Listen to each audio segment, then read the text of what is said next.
আমাদের প্রথম থেকেই সন্দেহ ছিল যে আমাদেরকে ডুবাবে।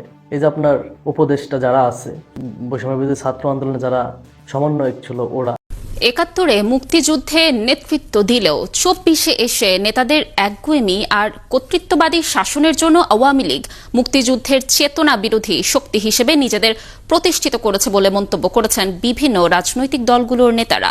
দর্শক, গুরুত্বপূর্ণ ভিডিওতে আপনাকে স্বাগতম। দর্শক, আজকের এই ভিডিওতে বেশ কয়েকটি গুরুত্বপূর্ণ ভিডিও ফুটেজ নিয়ে হাজির হয়েছি। এমনকি দর্শক, আজকের ভিডিওর শুরুটা দেখেই বুঝতে পেরেছেন আজকের নিউজটা কতটা গুরুত্বপূর্ণ হতে চলেছে। এমনকি দর্শক, আজকের নিউজে কি ধরনের ভিডিওগুলো আপনারা দেখতে চলেছেন। তো দর্শক, যারা এই ভিডিওটি প্লে করেছেন তাদের উদ্দেশ্যেই বলবো, না টেনে সম্পূর্ণ ভিডিওটি মনোযোগ সহকারে দেখবেন, তাহলে বিস্তারিত বিষয়গুলো আপনারা বুঝতে পারবেন। তো দর্শক, চলুন কথা না বাড়িয়ে আমরা মূল ভিডিওটি দেখে আসি।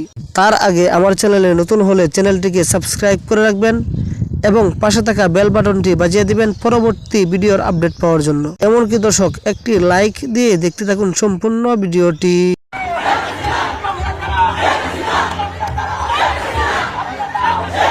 হাসানাত সারজিৎ এরা কিন্তু রক্তের সাথে বেমানি করছে। সারজিৎ হাসানাত হচ্ছে এই আন্দোলনের একটা অংশ।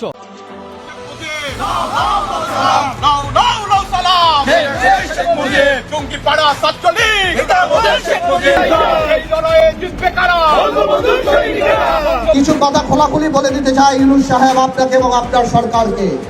ইদানিংকালে আমরা দেখতে পাচ্ছি আপনার কিছু উপদেষ্টাদের কিছু কথাবার্তায় যে তারা আমাদের প্রতি এমন বিরূপ প্রতিক্রিয়া দেয়, এমন ভাবে কথা বলে, এমনকি মনে হয় যে এই আন্দোলন শুধুমাত্র তাদেরই আন্দোলন।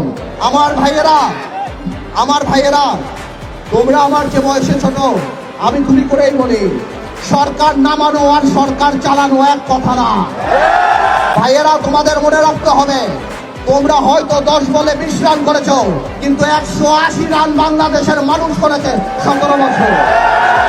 তোমাদের এই অশ্রদ্ধা, তোমাদের এই কথা বলার ধরন দেখে আমাদের মনে হয় যে তোমাদের মধ্যে ইচ্ছা, আশা, আকাঙ্ক্ষা জেগেছে যে তোমরা নির্বাচনে করে এই সরকারে থাকবা। আমার কোনো অসুবিধা নাই, তোমরা দল করো, তোমরা নির্বাচন করো, কিন্তু কোন দলকে ক্ষমতায় আনার জন্য নির্বাচনকে কোনোভাবে বিলম্বিত করা যাবে না। দর্শক, আপনারা তো সম্পূর্ণ ভিডিওটাই দেখলেন। এই ভিডিও সম্বন্ধে আপনার মহামূল্যবান মন্তব্য আমার এই কমেন্ট বক্সে জানিয়ে দিবেন। আর যদি আমার চ্যানেলে নতুন হয়ে থাকেন তাহলে চ্যানেলটিকে সাবস্ক্রাইব করে রাখবেন এবং পাশে থাকা বেল বাটনটি বাজিয়ে দিবেন। আপনারা ভালো থাকবেন, সুস্থ থাকবেন। দর্শক, তাহলে এই মুহূর্তে আমি বিদায় নিচ্ছি। দেখা হবে পরবর্তীতে কোনো ভিডিওতে। আসসালামু আলাইকুম।